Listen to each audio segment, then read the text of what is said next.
On today's episode of the Grab My Banner podcast, we will have a full discussion about the Genesis patch notes. We will also discuss the hashtag SaveApex ranked movement going on Twitter.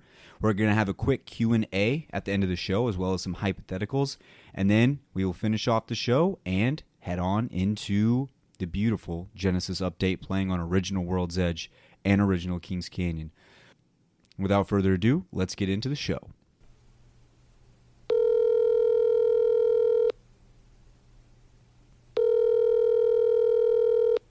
Welcome to the Apex Sex Hotline. How can I help you?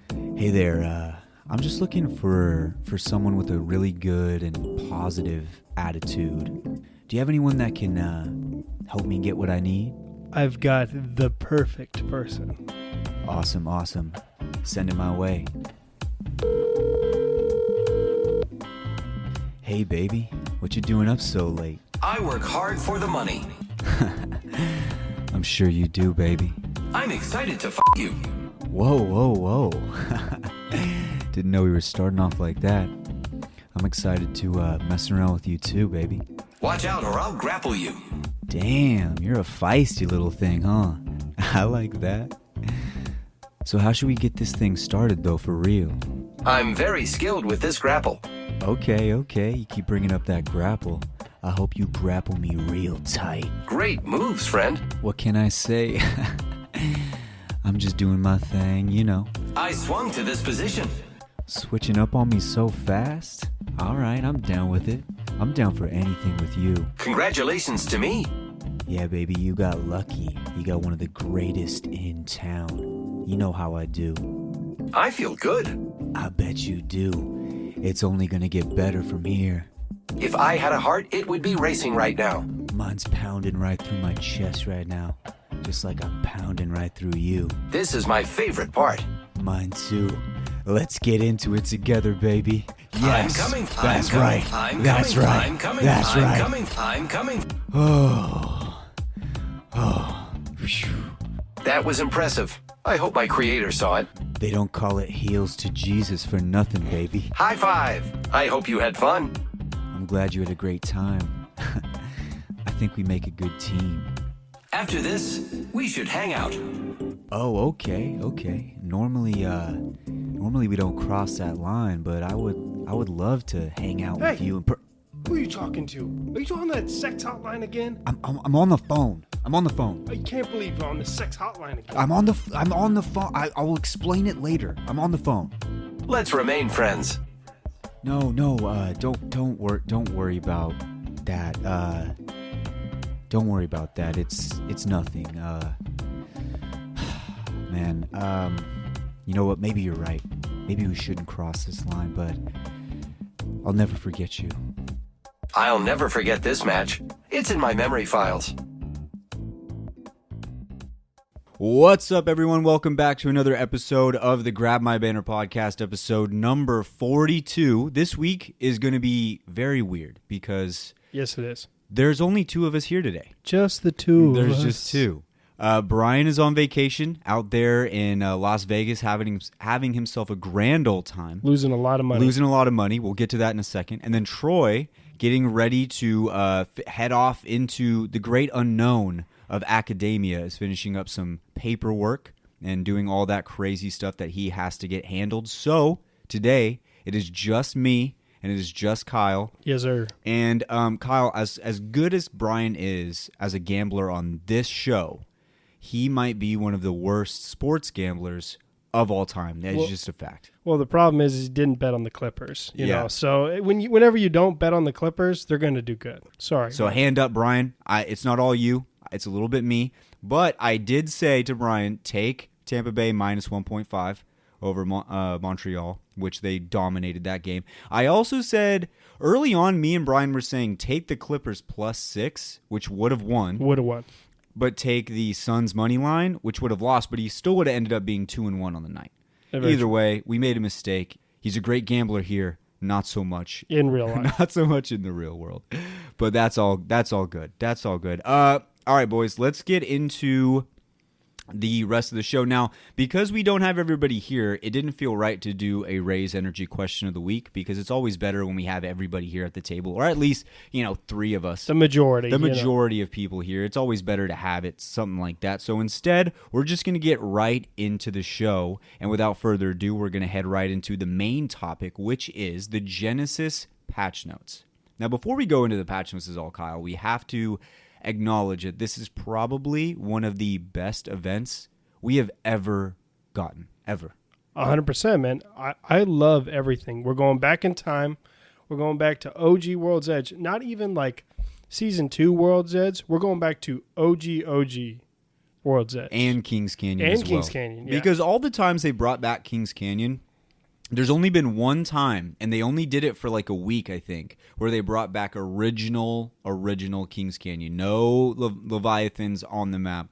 Original with bridges and all of that. So they brought back that and World's Edge. It's amazing. They brought back skins of the legends when they were younger. So you got IMC Bangalore. You got Cubicle Crypto. I think you'll like the Gibraltar skin. Gibraltar's very cool as well. He looks like a TIE fighter pilot. Yeah. Is what he looks like. Yeah, so we've got all of that in the pipeline right now, and it feels so good to have that, just because, this was something we've always said. If you guys go back through the entire, if you go back to the genesis of the Grab My Banner podcast, we've always said, bring back original World's Edge. Yes. We've seen original Kings Canyon, like I said, that one time, and we've gotten Skull Town a few times, but bring back original World's Edge, and we finally got it, man. Like, it feels so good to finally have it, and I'm so excited for this event. We're rearing to play. We're ready to go. It also comes with a lot of other cool things. Once again, we got arenas now, and we have Skull Town in arenas. Yes. So that's always great. And we got a new heirloom. So we'll talk a little bit about that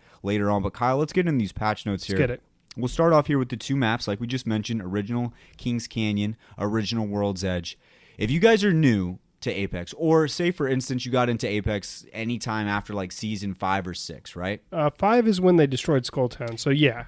So season 5. if you got into it anytime after that, but even if you got in at season 5 or season 4, you didn't get bridges. Yeah, there's very a true. few places that you guys really need to explore in these maps and see why all the OGs, all the people who've been playing since day one, complain so much about not having them. Number 1 is obviously Skull Town in a lot of people's minds, but I think Bridges is the place that you need to be going. It was so serene, but at the same time so chaotic. Everybody went Bridges, but it looked so nice. Had the river running through it, had the nice little river house down below, but had the bridge up top. That place holds a special place in my heart. That place was just an awesome place to fight, honestly. And like, you had so much high ground and low ground, so much like variation that it was cool to fight on. Like, now it's just like a straight pit, and if you're at the very bottom of it, you're probably getting shot and you're probably going to die. So it's like, it's not even like fun anymore. Like, there's not as much cover. Back then it had hella cover all across the bridge. They had a lot of buildings. There was a lot of shit there, man. Yeah. And even in the day, back in the day, now Kings Canyon has a lot of buildings, and so there's a lot of loot. And I will admit, one of our early critiques of Kings Canyon was it just felt like there was never enough loot. You felt like you could not land in the right spot and get good weapons off the drop unless you landed in some obscure place hoping nobody else landed there.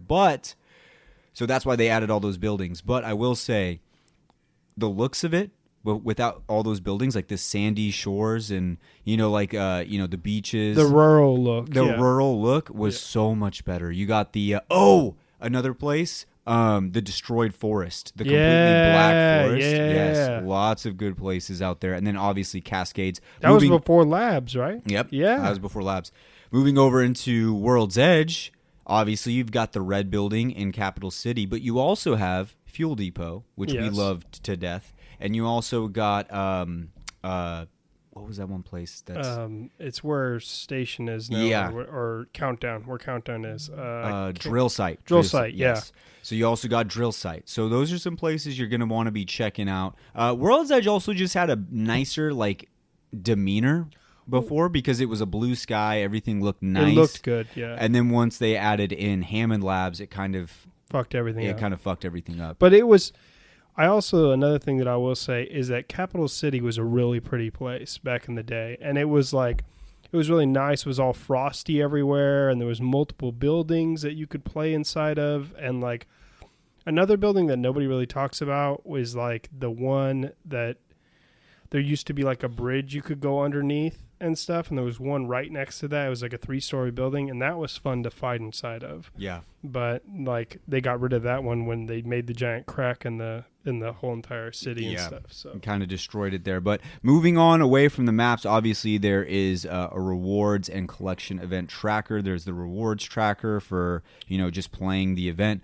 Also, we move on into Dead Man. What were you gonna say? Really quick for the tracker, the Wattson skin lit. Okay, that's that cool like pink one that was leaked a while back. It's hella dope. And then the EVA 8 skin that you get at the very end is so sick. I love the EVA 8 skin. I really love that EVA 8 skin. Moving on into the Dead Man's Curve. Revenant's Heirloom is out. It is here. I saw a lot of people complaining that Wattson or Crypto wasn't getting one first. I don't think people understand. Even though Revenant is like he's a polarizing figure. He's the bad guy. He's the bad guy across, everybody on Twitter hates him. The pros hate him, blah, blah, blah, blah, blah. If you look at it from just a gaming perspective and watching, like, say for instance, this game was a child. Mm-hmm.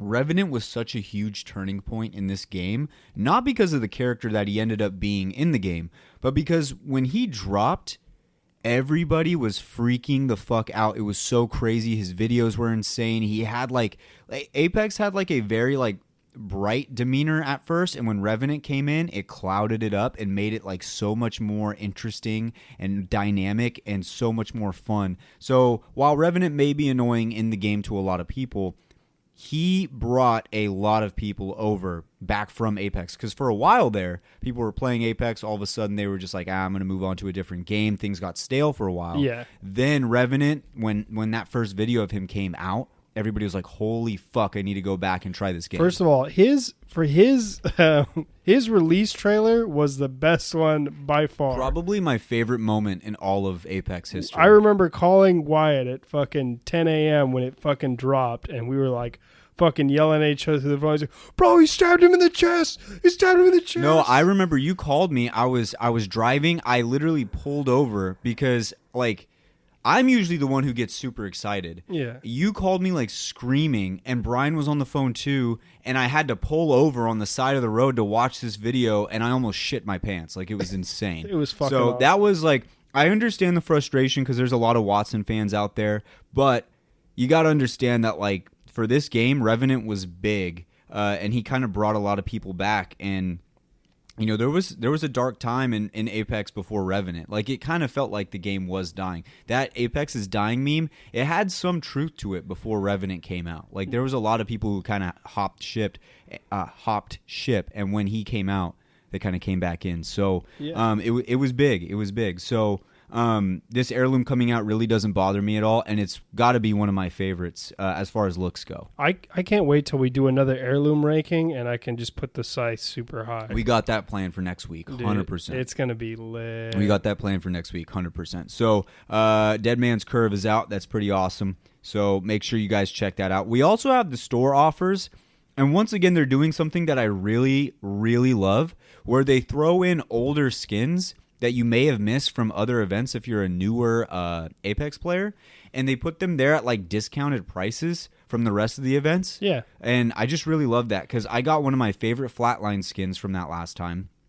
And they put in this awesome Wattson skin, the Warriors Empress. That one is the coolest one. Dude, I don't even play Wattson, and I might get that. And then they also have the Pathfinder, the Plastic Fantastic is coming back. Yeah. And so I'm definitely getting I also that. really like the Octane one. I don't know what it's called. What is it? The XL R8. R8? Yeah.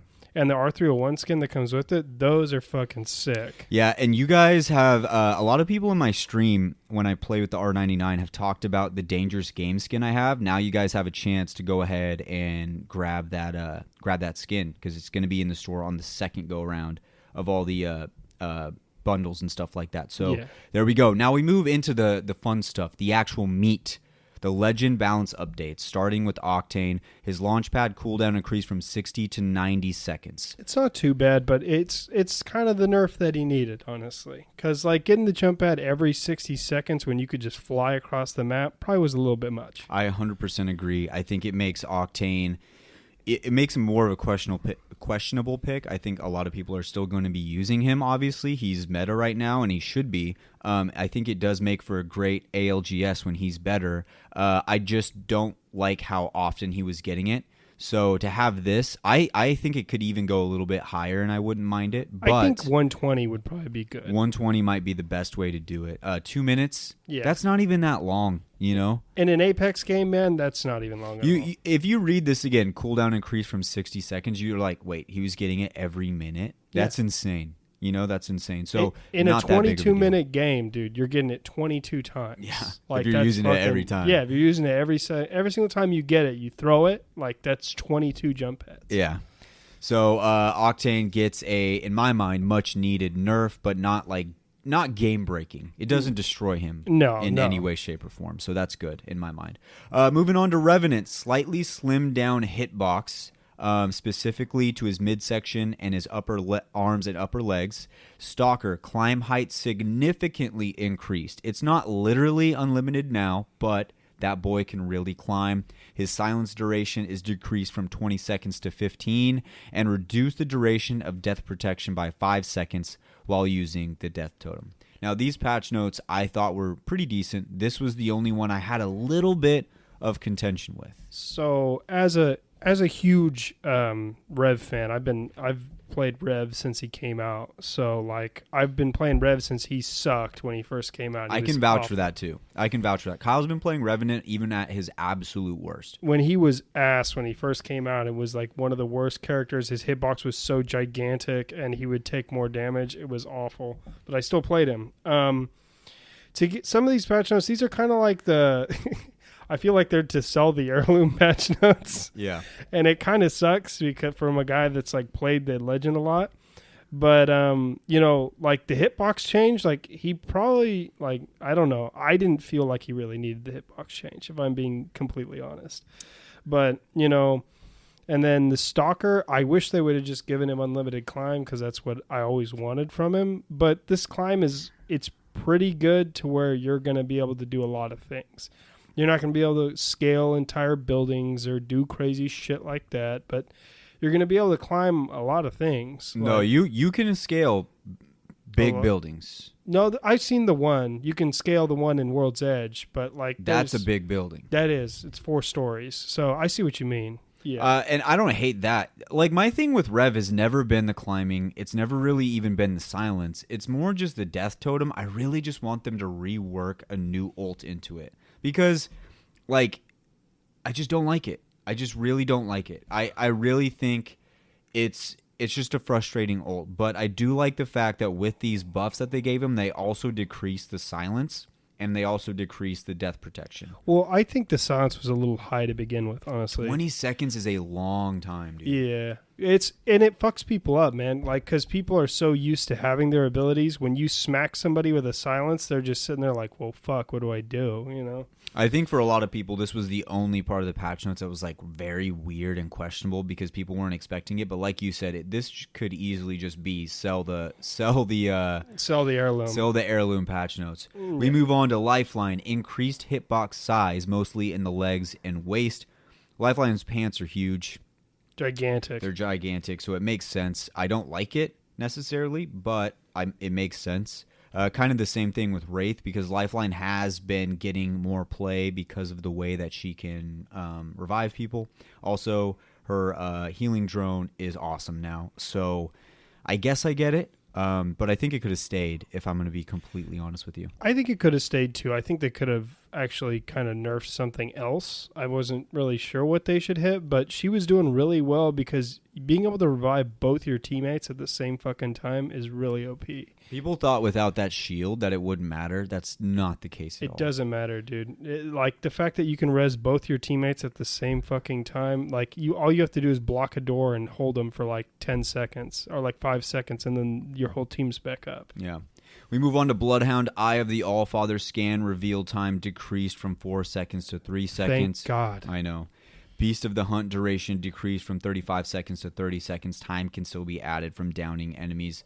The Bloodhound meta, I think, is coming to an end, and it's been a fun ride. It's been cool, but I think Bloodhound is slowly making their way out of the meta, and I kind of appreciate that because as much as Bloodhound is interesting and fun, especially at the beginning, their entire kit can be so annoying, especially in ALGS. I'd much rather see someone else fill that slot.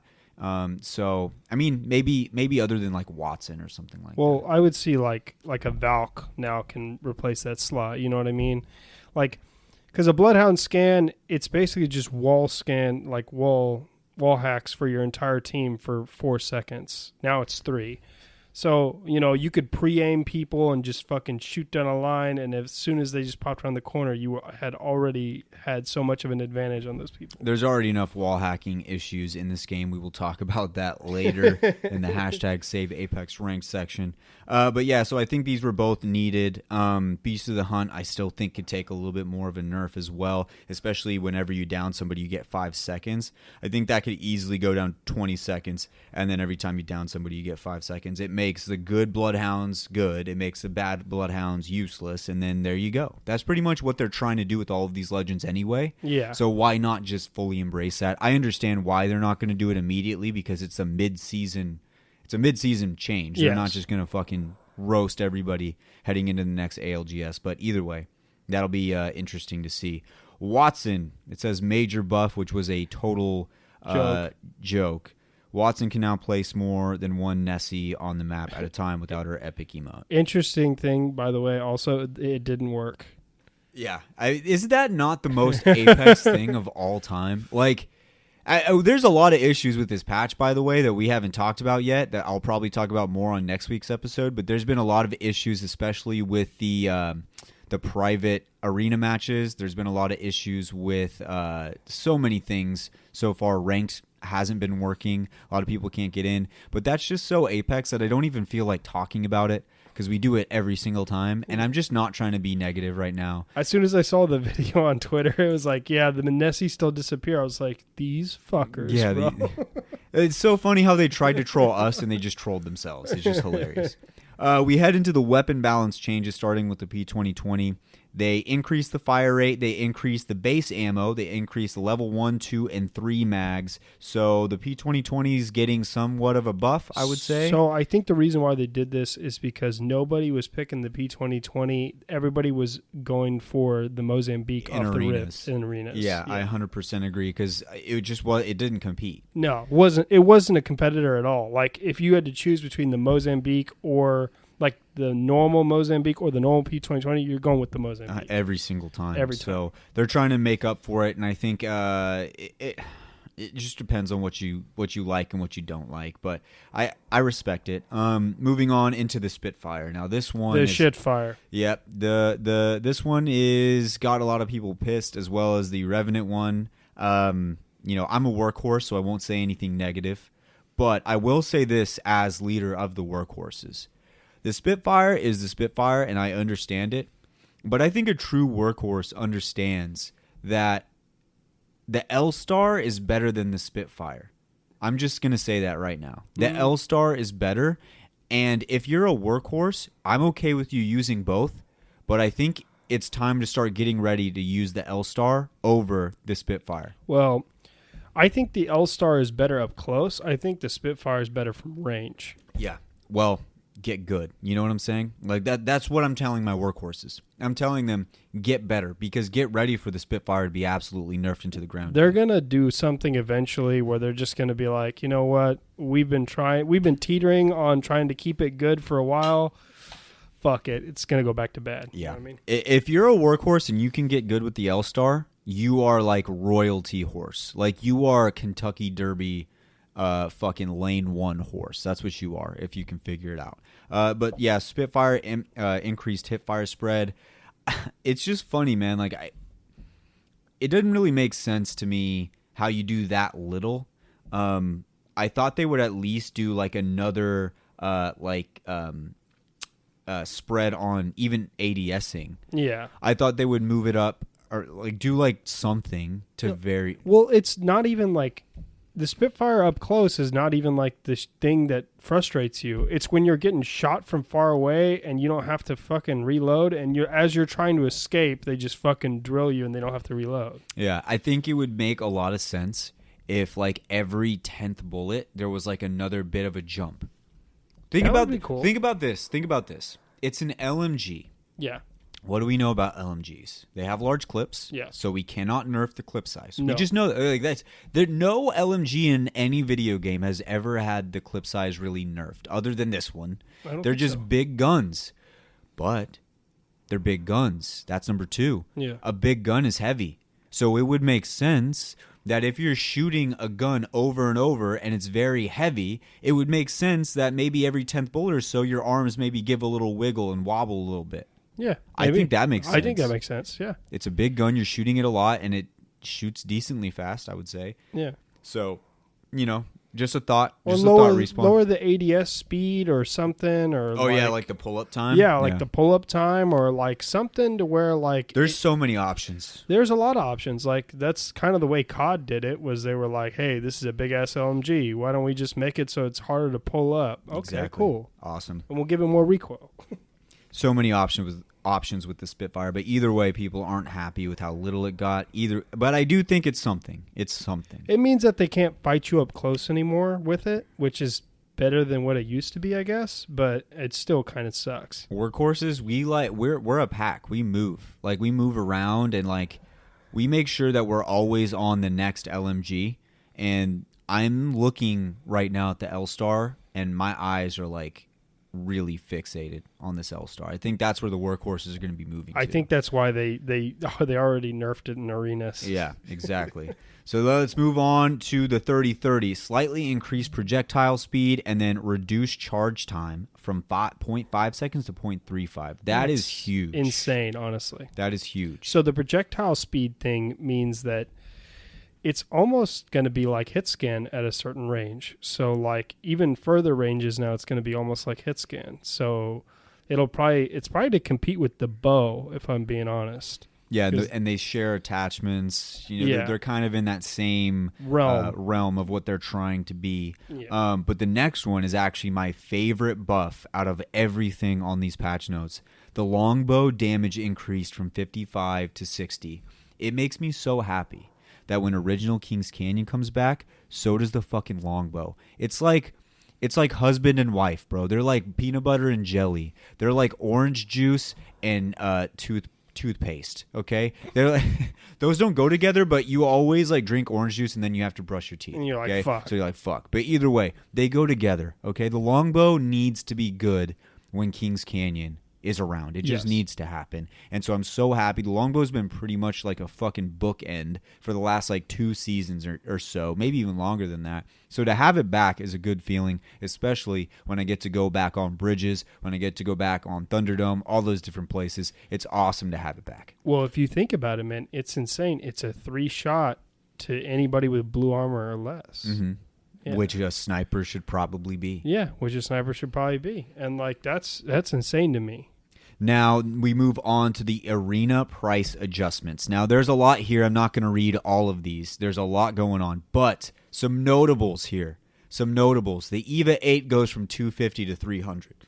That's huge. That's good. That's a good thing for shotgun user, or not a bad thing for shotgun users, but a good thing I think for the rest of the game. I think Respawn's catching on to the fact that the EVA 8 is probably the superior shotgun out of the entire It's class. one of the better ones, honestly. Yeah. Like it's not the PK. Like nobody's spending 500 on a PK. Another one that stands out to me, the RE45 goes from 250 to 200. Start buying the RE45. Upgrading that thing early, if you can get your shot down with it, Slap. is so easy, especially if you buy the first level and you get the red dot sight. The only issue I have with the RE45 is that red dot it has when you first get it is so wide that a lot of times you think you're aiming on somebody, but you're missing their hitbox. When you get that red dot sight, it makes everything a lot easier for you. Yes. Another big one. Spitfire goes from 550 to 600, so it can no longer be bought first round. Thank God. This is Holy why fuck. I say we move on to the L-Star, which also got a little bit of a nerf, but at least you can buy it first round still. You can buy it first round now, but at least you can't buy it and upgrade it the first round.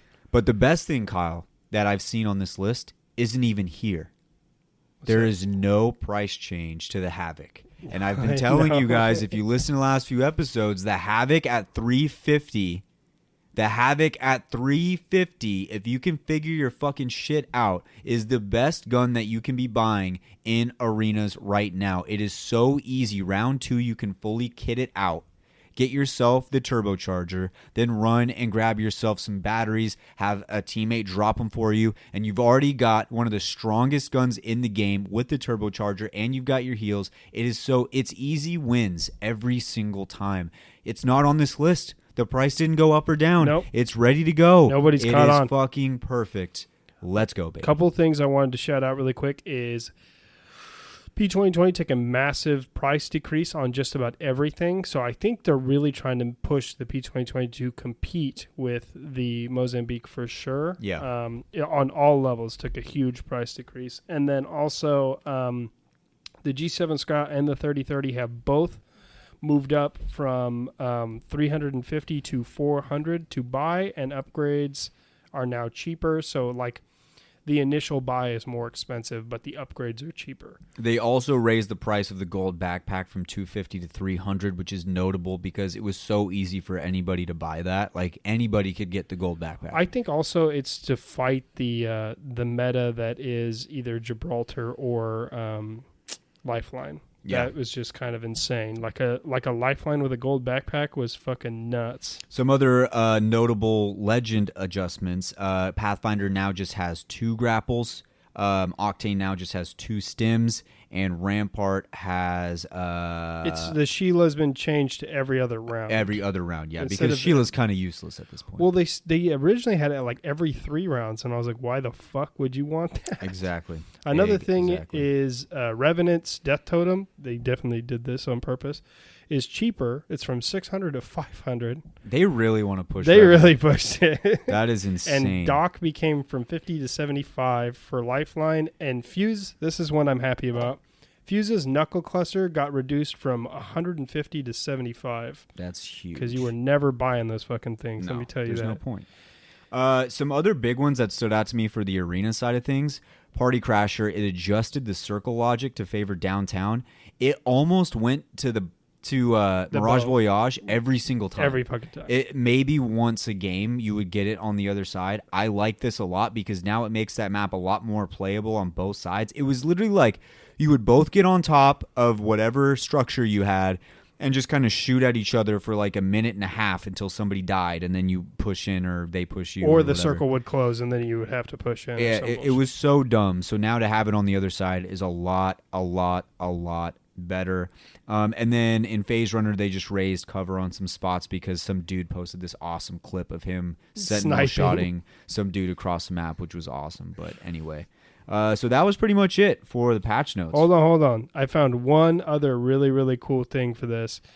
From round 3 onward now in arenas, you will now start with a shield battery in addition to your 2 syringes and 2 cells, which That is is big. which is big in arenas. That's a free bat right there from round 3 on. That's going to make those rounds go a lot longer after round 3. Yeah, it's going to be tough. And then the care packages will also show up 5 seconds earlier to make weapons more viable before the round closes.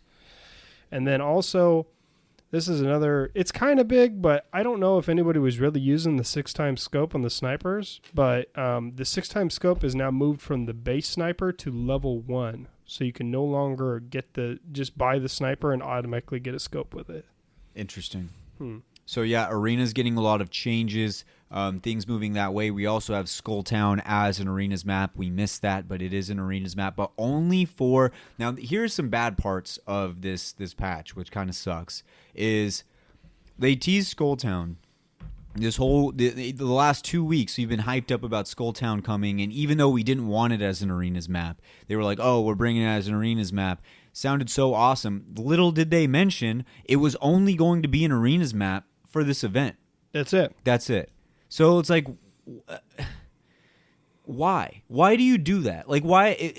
the biggest blue balls in all of every event has some form of blue balls for us. Yeah. Like something happens where it's cool, but then it's like, it's shitty at the same time. This one just gave me the fattest blue balls. How are you gonna say and like hype up Skulltown so hard and then here's what we talked about last week. I said it needs to be more than an arena map. I got it. Brian said it's going to be an arena map. I said that's okay, but I wish there was more. We're getting the worst of both worlds. Okay, we're only getting, I guess I'm getting, Skulltown and the whole map, which is what I was asking for, but only for 2 weeks.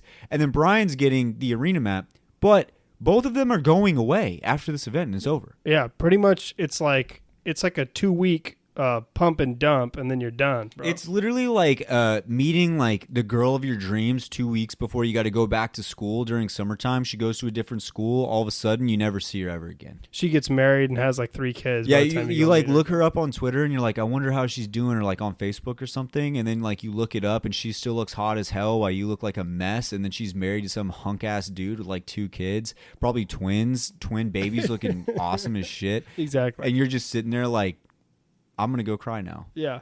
I'm gonna go beat it in the bathroom and cry while I'm doing it. Exactly. It's just awful. With Cheeto fingers. Yeah, with Cheeto fingers.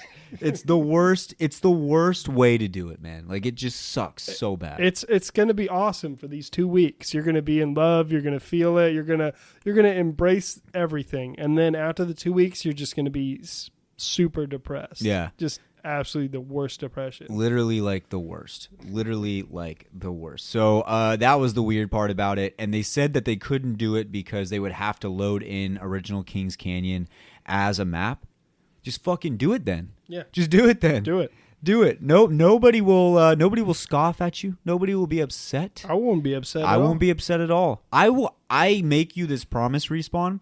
If you brought back original Kings Canyon as like a permanent map, I would never complain about the lack of loot ever. I would not do it ever. I would never do it again. I promise. I make you that promise. Listen, I played 3 times today, and I want to tell you that the loot sucks. But we won't complain about it. But the map being back is so much better than the loot suck. If I was a complainer, I would say that the loot was terrible, but I'm not, so I won't say it.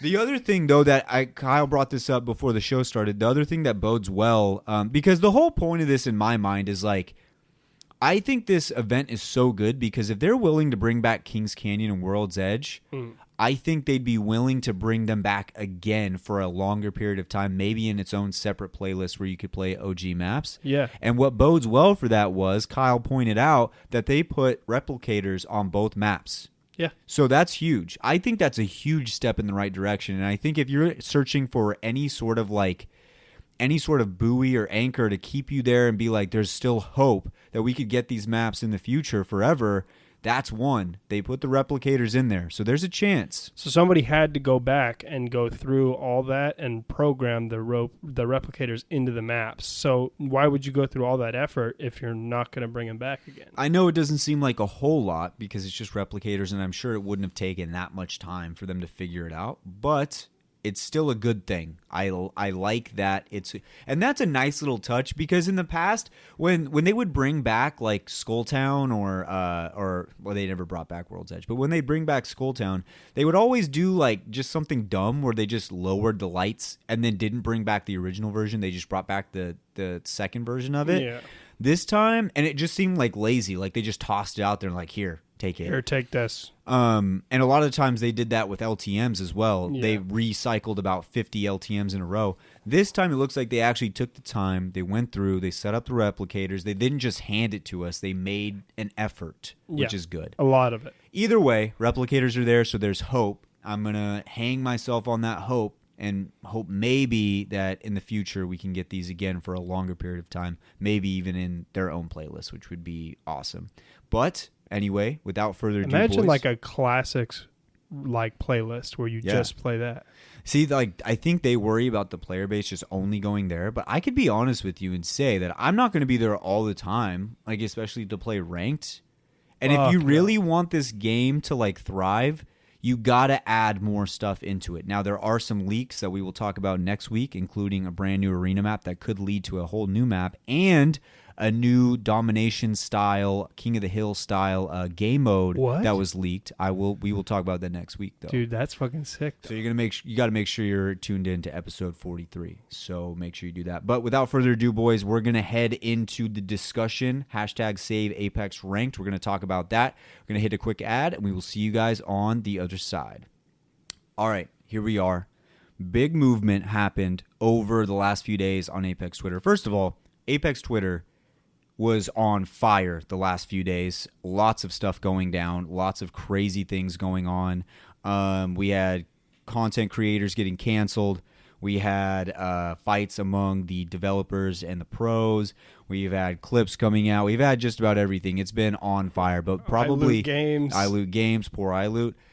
We got to talk a little bit about, though, hashtag Save Apex Ranked. Now, if you've been paying attention to Apex Ranked, I watch streamers all after I get off work. I kind of just turn on a streamer, whoever's going, watch them try to get to number one, whether it's Designful. Sometimes I'll watch Nox, Stay Naughty. You've got Rogue. You've got all those different guys. I always have one of them on, and it's a general theme that a lot of times they will be in a game and all of a sudden a cheater will come in and kill them, or you have them killing the cheater, which is almost impossible to do. They really have to work at it, and when they do it, they just get DDoSed out of the entire server. It's just fucking annoying to see shit like that, and then see the pros get frustrated because even if they happen to defeat the cheater, they just get fucked, and then they can't get back into the game that they love. You know what I mean? Exactly. So NRG Sweet, who is another guy that I really love to watch. If you don't watch him, you should. He's just a quality streamer. He's just one of those guys who can be entertaining. He made a Twit Longer, which is basically a tweet where you can just type as long as you want and then post a little link and everybody can read it. Hashtag Save Apex Ranked. Now, I won't read the whole thing here because it's very long and it's very articulate. I think before I go on at all, I just want to say, to have Sweet leading this is probably our best option out of any other ranked player. Sweet or Snipedown, I would say, are the best two options here. And both of them said a lot to Ryan Rigney. But he said this whole thing, and the last paragraph was the one that I will read. And it reads something like this: "Don't let Respawn's tweet about intentions to help ranked fool you. We have heard these We have heard these things multiple times in the past with no results. Let this tweet serve as a way to hold them accountable for what they say is going to happen." Now, this is the biggest part. Because I've said on the show the last 4 or 5 episodes, especially when it comes to the issue of duos, you don't load in with a teammate. And duos is my favorite game mode to play out of all of them. It's still happening, and I've said multiple times, they've said they were trying to fix it. They said that they figured it out. They said they did this. They said they did that. They tweeted this. They tweeted that, and it never gets fixed. So in my mind, how are you going to tell me that you're fixing something when over and over and over and over the fix is still not there, and I still load in by myself in duos? So I've said a few times on the show, I say, I think these guys are just tweeting shit out. I think they're just tweeting shit out to get us off their back so they can go do whatever they're doing. Not to say they're not working, but it's definitely not on that, because if it was, there would at least be some sort of fix, I would assume, after 6 months. I would assume. Now, a long time ago, the same thing happened with Respawn tweeting about fixing the cheating issue, or as big of the cheating issue as it is. Before I start talking, I just want to say, cheaters will always be in any video game ever. You'll never completely get rid of them, especially at the highest levels. But I will say this: they tweeted out that they were going to hire more people to attack the cheating issue. They have one guy on their roster, Respawn Hideouts, and that one guy went through a very traumatic event. Lost a family member that was very close to him. He's very outspoken about it on Twitter, and everybody's being an asshole at him because he's the only guy. So you said you were going to hire more.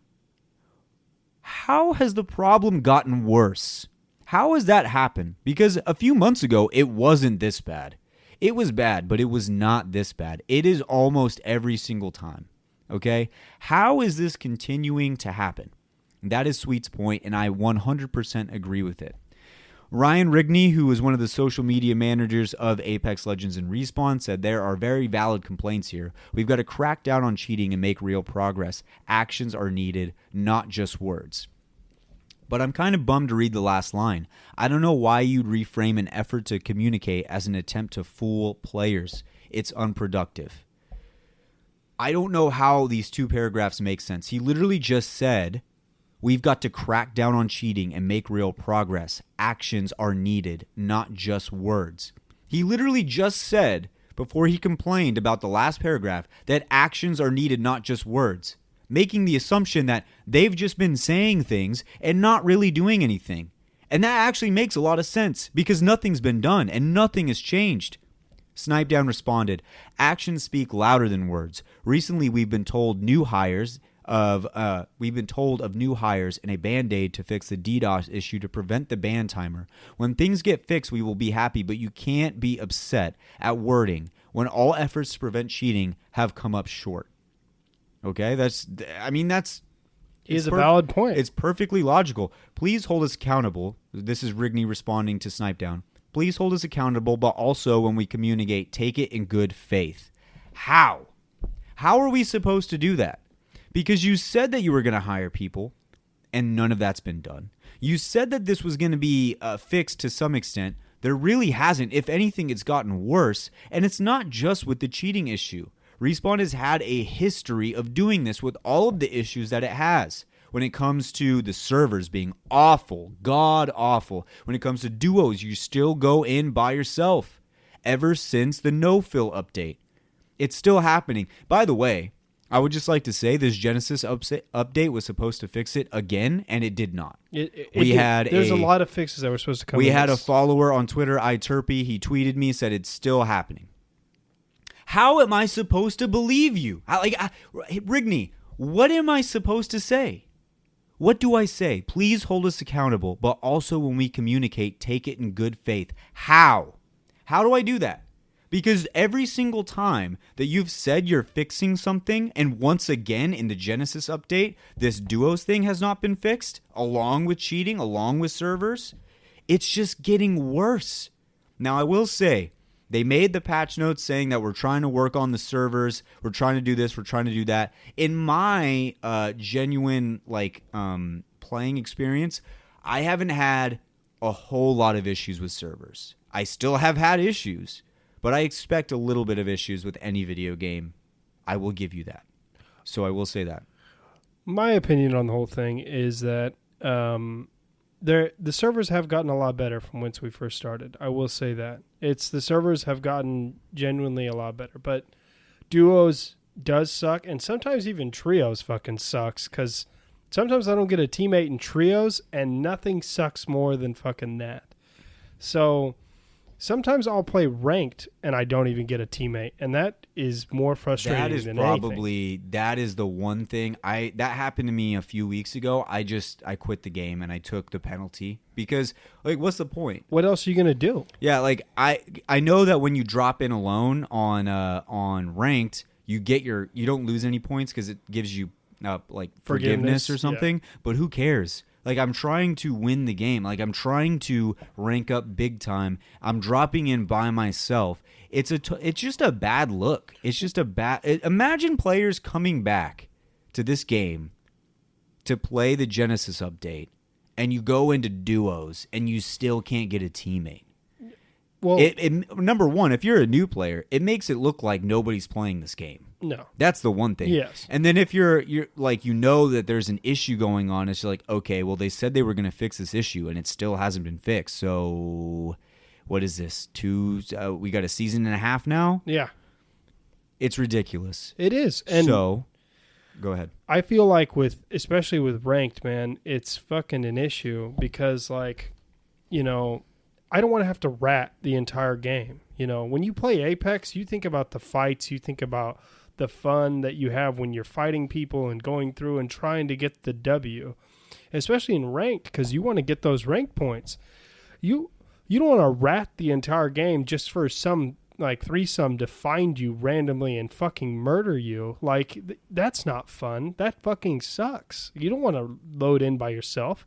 So now let's my final point being, if you want us to believe that you are doing something, you have to show me something, which you guys have not done. It's sad, but you have not done it. Every patch comes with another problem. Every patch comes with something broken, and then you say that you're going to fix it in tweets, in stuff inside the patch notes, and it doesn't get fixed. So if you want us to take you seriously, Rigney, if you want us to believe, and I'm not saying it's you, I know you're just a social guy, and you're trying to talk to everybody, trying to get these issues fixed. It's not all on your shoulders. But if you want the community to believe you, you've got to give us some sort of proof, and you've got to give us some sort of action. I'm going to be real with you. You should definitely get rid of the no-fill update. Get rid of it. Get rid of it. Nobody uses no-fill. I thought when no-fill was coming out, a lot of streamers were going to be using it. I have not seen one streamer use it other than Sweet. Energy Sweet is the only streamer I've ever seen use the no-fill issue, or the no-fill update. Nobody uses it. So get rid of it so I can play with a duo. If you want your game to transition from people only playing it when their friends are on to a game where people will play it when they're by themselves and spend more time in game, spending more time on your product that could sell more products on top of that and pay everybody's salary over there at Respawn, get rid of it. Get rid of it. It is so fucking annoying. Honestly, listen. In this game, you're not winning. You're not winning fights unless you got a team. Nope. It doesn't matter if my teammate is a total dipshit. If he can shoot a gun or even sponge bullets, he is worth it to me to have. I would rather have that 9 times out of 10 than have a no-fill. I will say this too about the no-fill thing. Apex is just not a no-fill game. This is one of the only... Apex has always kind of led the charge on its own stuff, like its own things that it has. Yeah. It was the first one to bring in the actual respawns. Yes. It was the first one to do a lot of things like that. You don't have to follow suit with, Call of Duty. You don't have to follow suit with... especially because Fortnite. Because in those games, they actually have solo mode. So it makes it a little bit different when you see like a solo going into a duos match or a solo going into a trios match. It's a little different. Apex is just not that game, and there's no problem with Respawn and Apex not following suit with Call of Duty and Fortnite or whoever else is in the BR game. Just, you don't have to do it. So if you get rid of that, I will buy an heirloom on the spot. I will buy an heirloom I swear I will. I will buy an heirloom on the spot. Anyway, to finish out the entire Save Apex ranked hashtag, it did trend on Twitter. It was very cool to see. So cool that Ryan Rigney himself also said, there was a tweet from another Respawn developer. He said, "This hashtag Save Apex ranked discourse really tells me one thing. People care so much about Apex. We do. You could quit, but no, folks organize to make sure that they are heard. They rally. The game has been a huge part of their lives. I really do get it. Such passion. The disrespect, the violence, or general garbage behavior won't be tolerated, no doubt, but we love this game as much as you do, and we are actually always working to make it the best experience possible. Show me how, and then I will buy that. Right now, I do not. There is so much going on behind the scenes at all times. Again, I get the frustration, but the game development is insanely difficult. I understand that, but don't just say something and not do anything. It is nonsense any games ever get finished, to be honest, but I get it. Please be patient. Games were getting finished back a long time ago. But after that tweet, Rigney quote tweeted it and said, 100% agree. The stuff we're seeing from the Apex community today is honestly motivating. Motivate you. Let that motivate you to make these changes. Go ahead. Find some people, hire some people, help out this community, man. I love watching these streamers. I love watching these pros put on a show. I love it. I literally don't even watch Netflix anymore. I don't watch Hulu anymore. I just watch, streamers play Apex. But it's hard. It's almost like it's like a fucking 15-minute commercial when you're watching a guy go through this whole experience to try and win a game and then he just loses to a cheater. It'd be like you're watching the Super Bowl and then they just plop down like a 15-minute commercial that you've seen 1,000 times before. Or it's more like you're really hoping for your team to win, and it's looking like they're going to win. Then randomly out of nowhere, just this freak of a dude just randomly comes off the bench and just destroys your team. In like I wouldn't 15 even say minutes. it's that. It would be like your team's like winning, and then like a plane crashes into the stadium, and everybody just dies. You're just like, what the fuck just happened? Like that's not supposed to happen. That's what DDoSing feels Yeah, like. that's what it is. But anyway, so that's the Save Apex Ranked thing. If you guys are really trying to get into the movement, all the streamers are putting hashtag Save Apex Ranked into their stream. So if you're a streamer out there, I would suggest doing that as well. Let the community continue to lead the charge on this type of stuff. It makes the developers realize, holy shit, these guys really like this game. It makes the developers realize that we care about this and want to see it grow moving forward. And big shout out to Sweet for being the one who led this charge. He's the only one that I could really see doing this properly besides somebody like Snipedown. Those two, I think, could lead the charge really well, and I think he's doing a great job. And once again, shout out to Rigney. I know he's dealing with a lot of shit. I know we're kind of giving it to him right now, but I mean, he don't listen to this show. I just want Riggs to know that we appreciate what you do, but I also will say it is very hard for anybody to believe that you guys are working on things when over and over and over it's said, like, you say it's going to be fixed and nothing it's just hard to believe that. It's hard when like nothing ever shows up, you know? Exactly. So that should do it for that. Make sure you guys tweet hashtag Save Apex Ranked. Use it in all your tweets and stuff like that if you want it to continue to grow. And hopefully we can find some issues for these cheaters, for these DDoSers. A simple fix, I think, immediately would just be upping the ranked level cap to level 25. I think that would at least cut out like 10%. I mean, so simple. Or my plan where like you got to use the red coins to buy in or something like that. That one I think would really help. I think something like that, dude, where you have a use for the red coins and like that way. Other than recolors and shit like that. Yeah. So 100%. All right. Well, we're gonna get into the Q&A once again. No gambling this week because it's just me and Kyle. But we have a Q&A, and then we're gonna end the show with some hypotheticals that are fan made or that are community made for us. So. Right after the break, we will see you guys on the other side. All right, here we go. Q&A time. Q&A time. We asked our Discord community to send us some questions that we can answer. Whether it was Apex, I said it could be personal, it could be Apex, it could be spiritual, it could be sexual, it could be whatever you wanted. We don't give a shit. Some of them will not be read, Kyle. And I mean that as no disrespect. There's some questions. Do it fart. I'm not answering that question. There's some questionable questions. Yeah, there's some tough ones here. So without further ado, let's get into it. Gordon Ramsay says, "Do you guys gamble?" No. As much as we love gambling, I love listening to gambling content. We do not live in a state that allows it, and I'm sure there's ways I could get around that, but it's not like a big enough deal for me to go out of my way and just like go gamble. I went through a phase when I turned 18 where I gambled a lot, but I don't really gamble We anymore. did used to go to the casino a lot. Yeah. But we would kind of go to the casino just because we were 18 and we had nothing else to do. Yeah. I mean, it was the only place where you could like smoke and look cool and then you just fucking gamble. You lose all your money. You lose all your money. Like, I'm the worst gambler in person of all time. If you younger folk, wait till you're 18 if you're ever going to gamble, or if in some states 21. But I will say this. This is my rule when I go gamble. I take $40 to the casino. Once it's done, I'm done. I don't go back for any. I take $40. That's it. Okay? You can turn $40 into a pretty penny, but you could also lose it all. One time, actually one of the first times we went to the casino, I think it was Kyle's 18th. Yep, my 18th birthday. Yeah, so we went on Kyle's 18th birthday. We went to a blackjack table. Kyle was up. I think he was up like $100 or something. Something crazy. He was up something crazy, and we walked away thinking he'd be fine. Then he gets up from the table, and he goes, "I lost it all." So he was up $100 from like 80, I think, and then lost all 180 in like 15 minutes. Yeah. It was a tough day. That's when I learned my lesson about gambling, man, is first two times I ever went gambling when I turned 18, I brought $80 with me both times. You only bring the amount of money that you're willing to lose when you go gambling, okay? Because you're just thinking that you're going to lose it.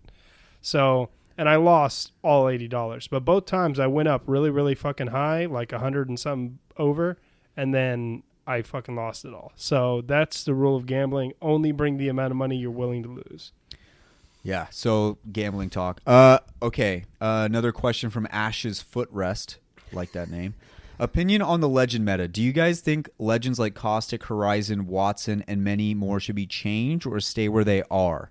So there's a second part of that question that I will not read until she is confirmed. Ash is confirmed. I will read that after that. But anyway, I think I want to stay away from the legends like Caustic and Watson.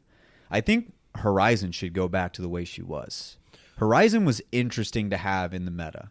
I liked her having Horizon in the meta. Honestly, like, and I'm probably going to get a lot of hate for this, but I think that Watson's in a good place. I don't think she needs any more buffs or anything like that. I think she's fine where she's at.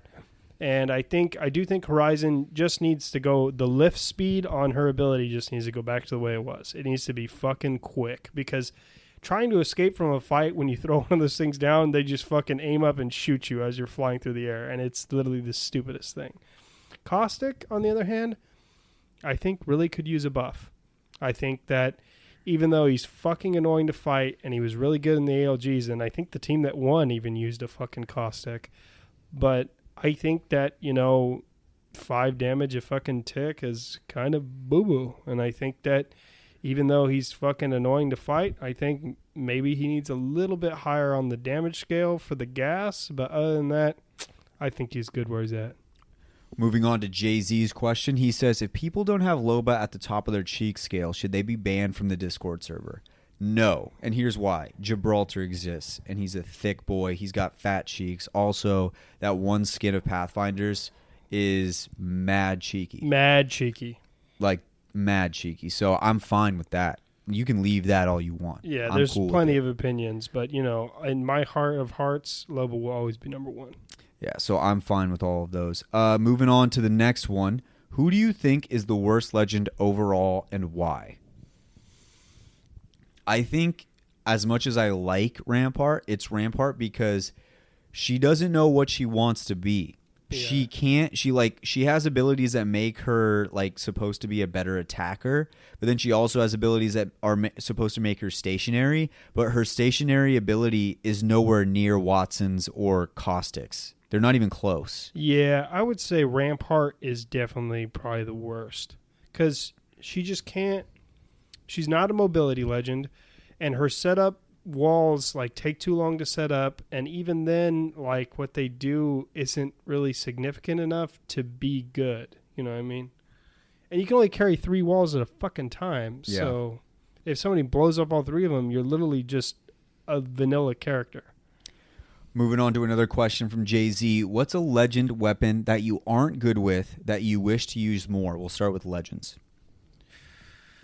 A legend that I wish I was good with. I've always wanted to be good at Pathfinder, but I've never been able to find myself to be able to be good with Pathfinder. Sometimes you shit on kids with Pathfinder, though. Sometimes, though, yeah. If you ask me what legend would I want to be the number one best with of all time, I love watching a good Gibraltar play Apex. It's like watching Quentin Nelson on the Indianapolis Colts pancake people to the ground as an offensive lineman. I want to be so good with Gibraltar, but it's kind of like when I used to play Reinhardt. I could be a really solid Reinhardt up until Plat 3, close to Diamond, and then I was just getting absolutely destroyed. Yeah. And I had to move over into side tank, and then I was okay again. But I wish I could be like that Gibraltar with the great bubble plays, with the great ult strikes, all that different type of stuff. I wish I could be the best Gibraltar, but I'm decent enough with him to get through gold, or platinum. But Pathfinder, I don't know why. I just can't really. I wish I was better with him. Oh, a character that I don't know, and I don't really know if it's my fault or it's the character's fault. But I would like to be really good with Fuse because I've always loved explosives. But he's just either A, not very good, or B, it's just kind of wonky to play with him. Yeah. It just sucks. And then weapon. If I wanted to be the number one of all time of any legend, I would probably want to be the number one Revenant because I think that he's actually just such a sick character that I would really like to do that. Moving on to weapon. This one sucks because when the game started, it wasn't hard to be good with this weapon, but I was such a good wingman player, and I completely lost it. And now it's like when I pick up a wingman and I start a fight, I used to have like a low heart rate. I would be able to like finish the fight even though I was taking a shitload of damage. When I get the wingman now, it's like my heart rate races. I just take shots that I wouldn't normally take. I just shoot as fast as I can rather than waiting it out. So I wish I was better with the wingman. That's pretty much it. The 30 bucking 30. I hate this gun. As much as I love it, I hate it because I suck. I'm like, I wish I was so much better with the 30-30, but I suck. I'm awful with it. It's terrible. Do you play Titanfall? I played the campaign. I'm almost done with it. But I don't really play the multiplayer, even though the one time I did play it, I had a blast. I heard that the multiplayer is lit as fuck, but I bought it to play it, but I never played it. If you had to kiss any of the homies, who would you kiss? I wouldn't want to kiss Kyle because his lips are too big and he'd suffocate. I have big ass lips. Yeah, so he'd be intimidating. Yeah. So I might say the smallest lips are probably Brian's. So I might have to kiss Brian. Brian's got those white girl lips. Yeah, Troy's got big lips too. I think I'd kiss Troy because me and Troy got same size lips, so I wouldn't be suffocating Yeah. anybody. We just kind of like meet in the middle. You know what I mean? It would be like that would be a wet kiss. That would be a wet one. That'd for be sure. a wet kiss. Do you tuck the homies in for bed from Cruddy Cactus? No, but we used to spend the night at each other's houses like fucking all the time. For sure. And we would like plan at school like how our rotation was going to go, especially before we had driver's licenses. Yes. Because like we've been friends for so long. Like there was like 5 years before we could get driver's licenses, and we were doing everything we could to like set up like how we were going to do it. So be like, okay, well, Wyatt's dad is upset with us, so we're going to go start at Kyle's house on the first day, move over to Brian's on the second, and then like we would just set up our whole thing. We would set up like different nights we would stay at different people's houses so we could always stay and hang out together. And then we'd have to find a parent who was willing to drive more than one person. Like, and then sometimes none of the parents would be able to. So we'd literally like either walk or like just like meet up at a school or something. Yeah. And like, dude, it was crazy. So we didn't ever tuck each other into bed, but we definitely slept over a bunch of times. Yeah, we've slept at each other's houses a lot. What are some changes you would like to make to the podcast in the future? I would like to I don't really know. I think we're good kind of where we're at. I'd like to get better microphones at some point. We have 2 really good microphones, and then we have 2 microphones that are like, one is a headset that I'm supposed to use for like broadcasting hockey games, and one is an Amazon one that I bought for like $30. So I'd like to get better microphones. I'd also like to get signed. That would be cool. If we could get like any kind of like endorsement deal of any kind, that would be sick. And then, I don't know, like if we could just come up with like cooler segments, not cooler, but cool segments in the future, and just do those and hope they catch on, man. If we had like a sick like regular studio and stuff like that, like that'd be awesome. I would love to get like, I like endorsement deals are always cool just because it makes you feel like you're making a difference and stuff, and you're doing well. But I mean, everything else I think is fine. I think if we got too crazy into the changes, it wouldn't feel like the same anymore. Nah. It would have like a way different feel. So I think we'd have to clean up a lot also if we were going to get endorsed. I've been listening to a lot of shows. We're not even that bad. Really? I don't think so. Like, I don't think we're bad at all. I think we just say what everybody's thinking, but they just like don't say it on a microphone. True. But I don't think we ever cross over into anything bad, like racism, sexism. I don't think we do that. I don't think we say anything like wonky or weird like that. I mean, and like, honestly, we try to be as respectful as possible, but like, when you're saying jokes, you're always going to hurt somebody's feelings. Yeah, somebody's always going to get bothered by jokes, and like, we had a review that came up that said like we were sexist because of like the cheek scale and stuff, and they gave us a 1-star review. And I was thinking about that, and I was like, dude, I'm assuming it was a she by the username, but the person was assuming that we were sexist because we were making jokes that weren't sexist that she wouldn't have made. That's literally it. Yeah. It's just jokes that she wouldn't have made, but she viewed that as, well, I wouldn't make that joke, so it's sexist, but it wasn't rooted in sexism at all, because not only did we do the cheek scale for men, women, and robots, you know, like, we made all the jokes according, and we never turned it into, like, having sex with those legends. No. We have never really turned it. Even when you were talking about dating Loba, we always said dating Loba. We never said anything about, like, having sex with Loba or anything like that. No. So, and then the joke was that, like, I would try to date Loba, but obviously she's way hotter than me, so like I would never have a chance. That was the entire joke. yeah, I don't think there's any part of our show that's, like, rooted in any sort of, like, bad. Like none of it is intentionally bad. We just make jokes that maybe some people wouldn't, but on the other hand, doesn't mean just because they don't make the joke that it wouldn't be possible to be said. Well, it doesn't mean that it's bad, and it doesn't mean that it's good. It just a joke can be taken as it is, and, like, if people can't take a joke as a joke, then they take it too seriously, and that's not what a joke is for. Yeah. The other part of the comment that I thought was funny was she was like, it's just 4 dudes who are just super horny in the room with rock hard. Like, dude, we're all 25-year-old men. We've all had girlfriends. I'm engaged. Like, we're not, like, we're just messing around. Like, it's literally just. I literally love this game so much, and then we just love the characters, so we just fuck around and make jokes, bro. Yeah, that's literally it. That's literally all it is. So that was like a long, drawn out answer, but anyway.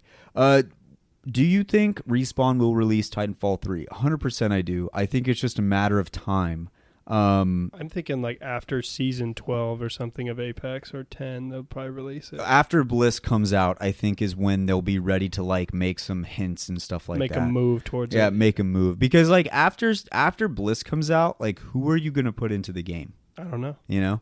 Unless they shift their focus from, like, Legends to, like, maps, where they have just, like, multiple maps. Well, then you would have the problem, like, can't think of what the name of the fucking game is. It was like the first battle royale ever, and, like, they had, like, 7 maps, but certain people only liked, like, 2 of them. What do you want the next legend to be, abilities included? I just want it to be Ash. I don't care what abilities. I did see SWL, shout out, friends of the show. He tweeted out a picture of what looked like a emblem for what the next legend is, and it looked like it had the old loot ticks from Titanfall 2, and Ash was in the one level where you're running away from Ash and she's trying to kill you while you're running through the entire area. There's one part of it where a bunch of ticks come after you. And so I thought maybe that could be like an ult for her. It would make sense. But then again, Ash doesn't seem like a explosives legend in my mind. So I'm not totally sure on that. But I don't know the abilities. I would just really want Ash to be there. When she did have that leak where it was kind of like a Wraith portal that disappeared on the other end, I thought that was really cool. So that would be cool. I just want Ash. That's all I want is Ash.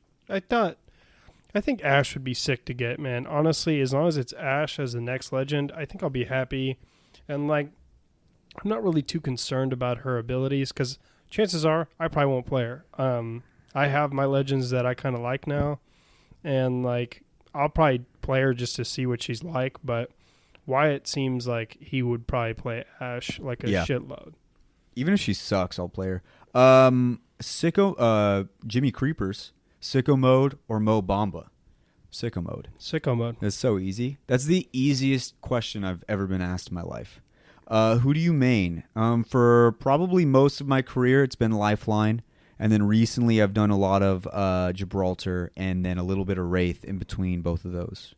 My main is Octane, Revenant, and then I've recently gotten into Valkyrie and Fuse just for shits and gigs. Best arena map. I love Phase Runner. You like Phase Runner? I know you're going to give me a lot of heat for this, but I really, really love... Artillery?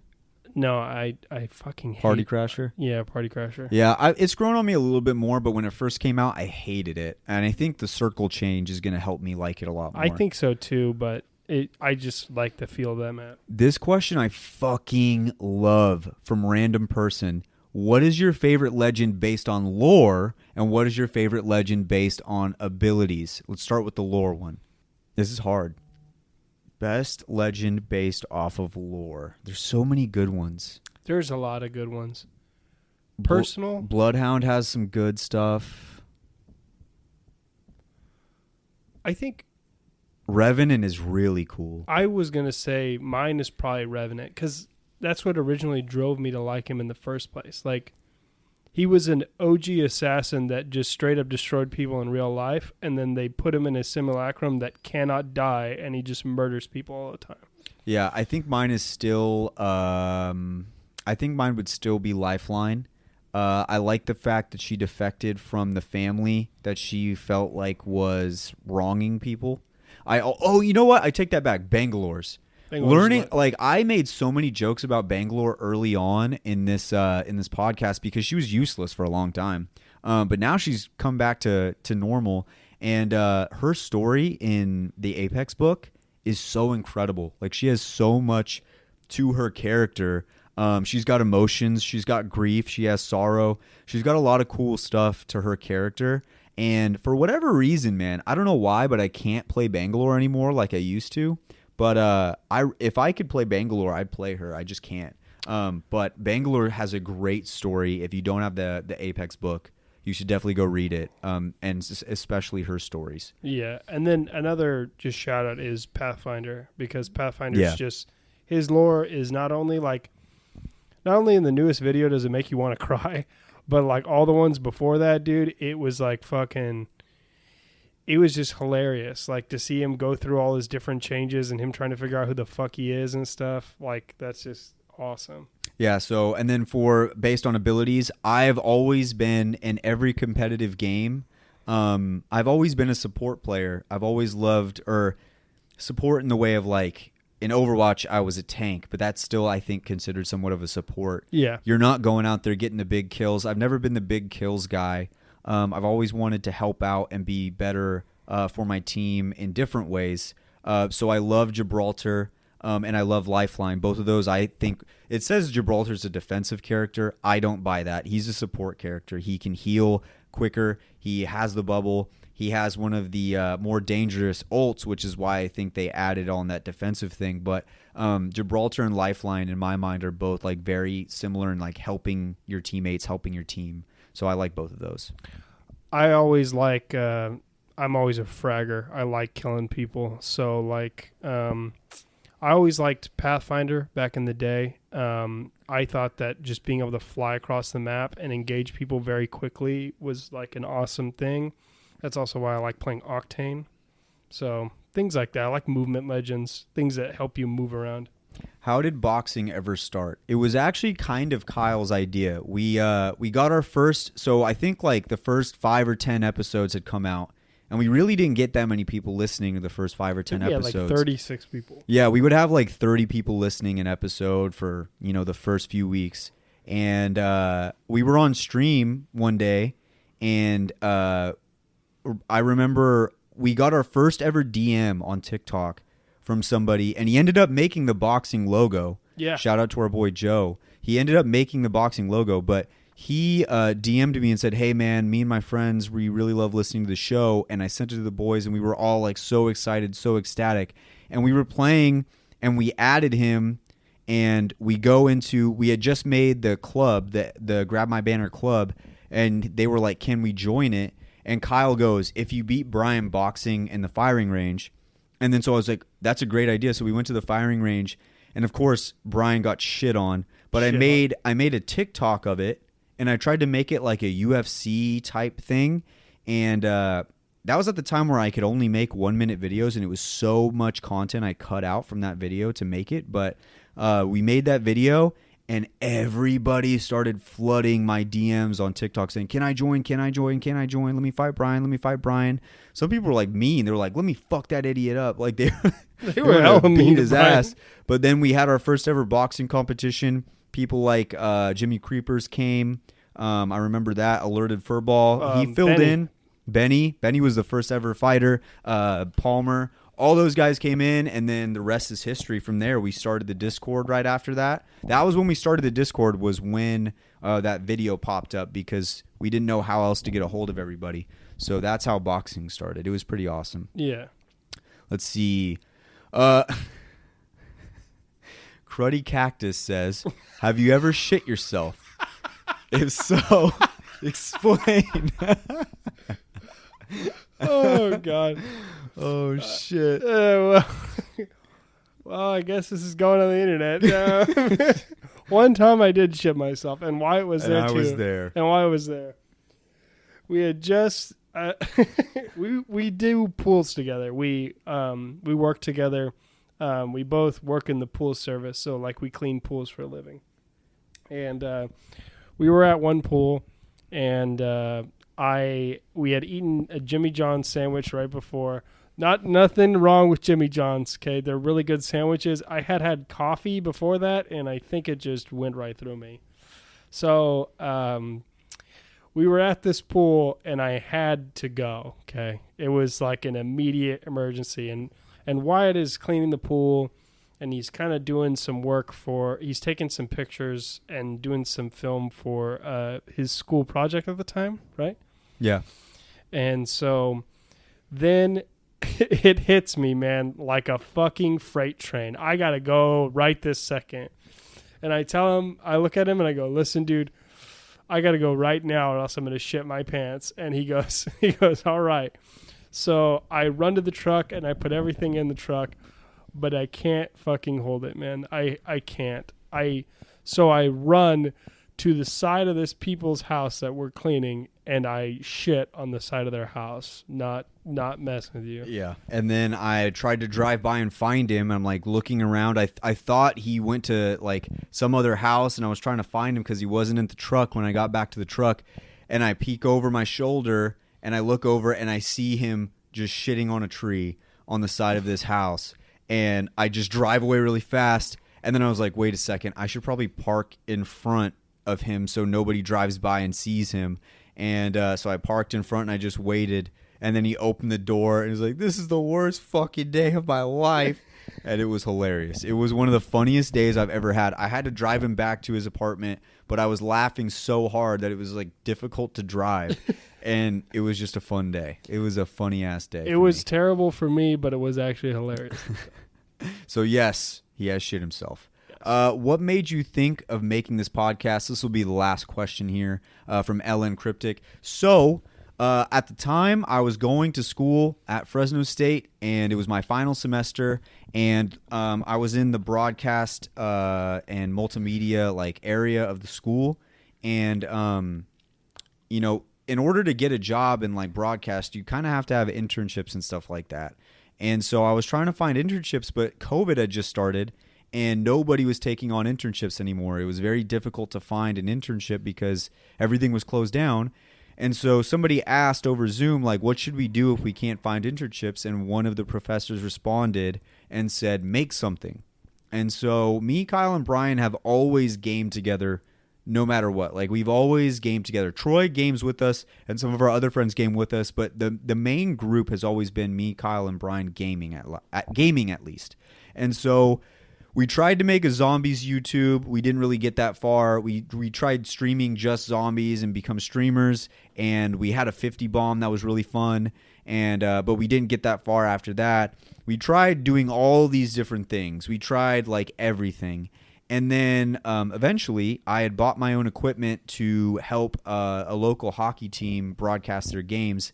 And I was like, what if we use this equipment to make like an Apex podcast? And so I told them about it. And like Kyle said, we worked together, but when we were working together, you know, it had never come up. And then I was training him. This was early in his career working. And I was like, bro, and I brought the idea up to Kyle in the car.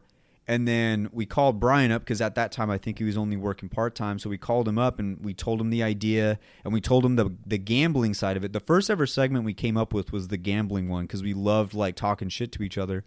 So we made the gambling segment and Brian was in.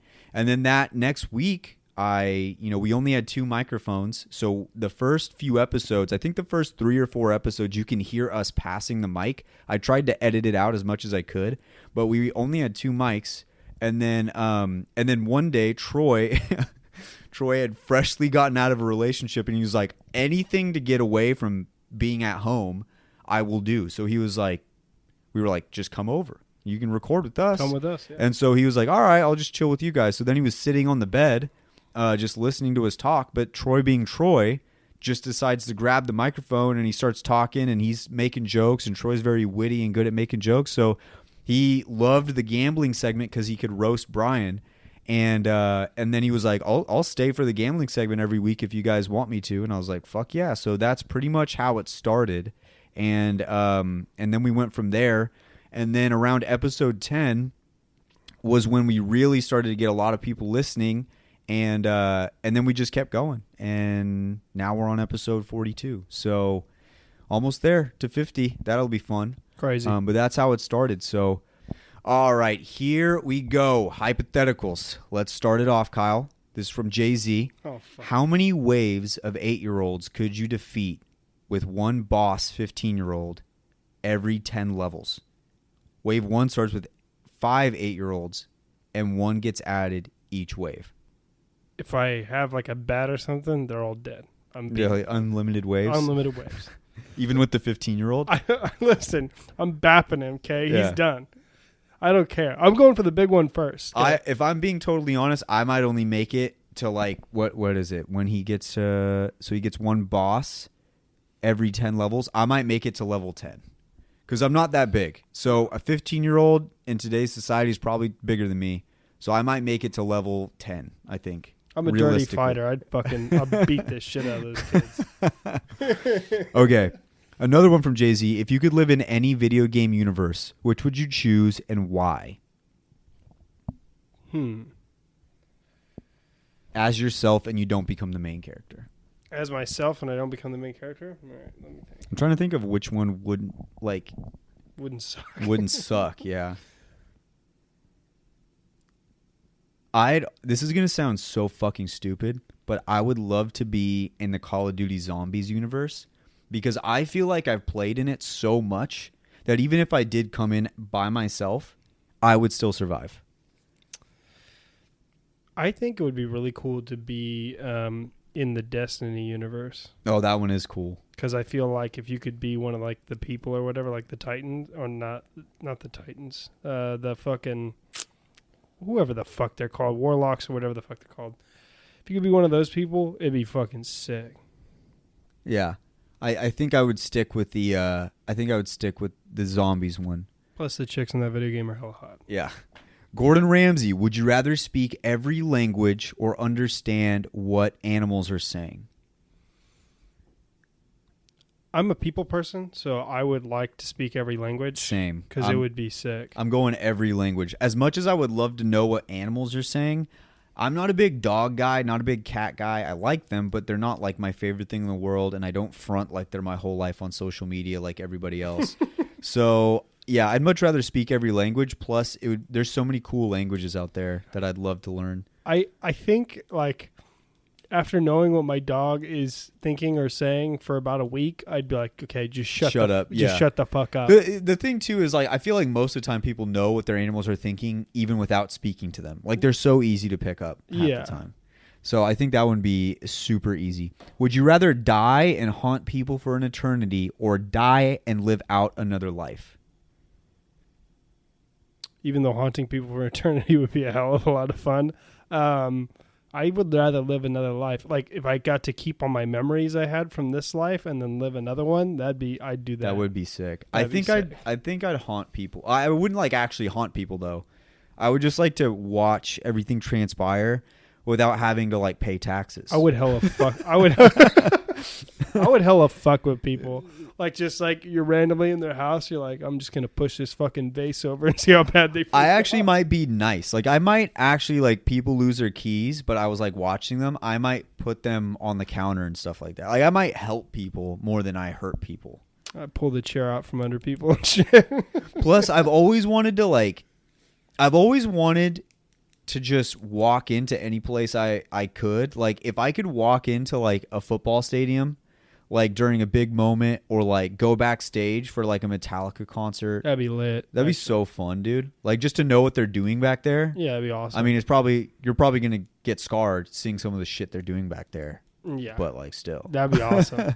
Be in, like, the locker room after a World Series win or something. Like, Yeah. that'd be so fun. Okay, here we go.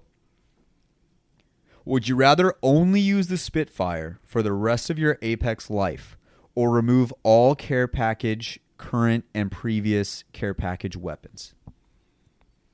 Take them all out. Yeah, you're going to use the Spitfire forever? No, I'm not. Take them all. Take the... Take them all out. I'm not touching that fucking thing. The only thing I'm thinking is the Kraber. It would suck to lose the Kraber. It would suck to lose the Kraber, but I would not. We would lose the L-Star. We would lose the Mastiff. I'll agree with you on that one. Fucking take them out, dude. Because the Spitfire does get boring to use, bro. Dude, Like, listen. it just does. The Spitfire also just makes me want to shoot myself in the head when I use it. Because That's true. when I drop in the Battle Royale, sometimes you don't have a choice and you got to pick up the fucking Spitfire. But then you just shit on some poor kid and you're like, listen, kid, I'm sorry. But if I had any choice at any other gun, it's okay. You probably would have had a chance, but now you don't. Yeah, I feel that. Let me see what else we got here. This one is more of a question from Benny. What do you envision for the future of this community? I have my trusted people. I want to get big enough to where I can help you guys out, either with just maybe not necessarily fully like pay you guys, but I would like to help out the people who are here from day one. I would like to do that a lot. Like, obviously Benny's been there. You got Midas, you got Boba. Even newer guys like Jay-Z who are helping out. I would like to help those people out. Gordon Ramsay, Austin Dank, Allie's been our number one supporter. So Yeah. like I 100%. Yeah, so I'd like to help out the community in every way that I could. Big Tweak. Would you rather die with everything you wanted in life but nobody cared about you, or die and everyone cares and you were never forgotten? I don't see what the downside. Yeah, I was going to say, what is the there's no downside. So to the I'm second guessing one. the the second one would be like, you get nothing you wanted. yeah, you got nothing you wanted, but everybody cared about you. I don't know. I'd get everything I ever wanted and nobody gave a shit about me. I was thinking that too, because here's the thing, like, as much as I like people and like people caring, I'm also like, I genuinely believe that if I needed to, I could live alone if I had the things that I needed. I've spent so much of my life just trying to please other people, so being able to just get whatever I wanted out of life sounds pretty good at this point. Hypothetically speaking, if you could eat one food for the rest of your life, what's the number one pick? They're two very different things, but I'm going to say either pizza or sushi. I would say the same. I might throw... Actually, no, I'm a big American food guy. I might say burgers. Because when I find a burger that just works for me... Burgers hit too. Like, dude, I love burgers, man. I also love a good hot dog. Not like... People always like be like, oh, hot dogs suck. Dude, if you've had a legitimate Chicago hot dog, it doesn't even taste like a hot Banger. dog. It's like an experience. That's what it is. That's literally what it is. Well, like anytime you go to a specific place and they have like a specific food that they only make, Mm-hmm. then I feel like it's always an experience. Like, oh, we have the best fried chicken. Like, and you go there and you have the fried chicken. You're like, fuck, dude, that was the best fucking fried chicken. You know what I mean? Yeah. Fried chicken. Chicken is also hella good, though. I know, dude. It's so hard. Chicken is actually really good, though. I'm still gonna go with mine. I'm gonna say either pizza or sushi because there's so many different kinds of pizza you could get and so many different kinds of sushi and burgers. Gosh damn it! There's so many different kind of burgers too. Fuck. I'm trying to think. Okay, let me think. Okay, chicken wings also. Chicken wings too. I'm gonna go burgers though. I think you got the best one. I think I'm gonna go burgers. Yeah. If I had no because I could just pick based on like health. If there was no existing health issues, then I would just pick burgers. I eat But burgers. like if it was like you have to pick a food that you could like and you also just won't get fucking shit on in life because of it and die at 34, then I'd probably pick sushi. But if there's no like you just you live the life how you're supposed to live it, I'm picking burgers.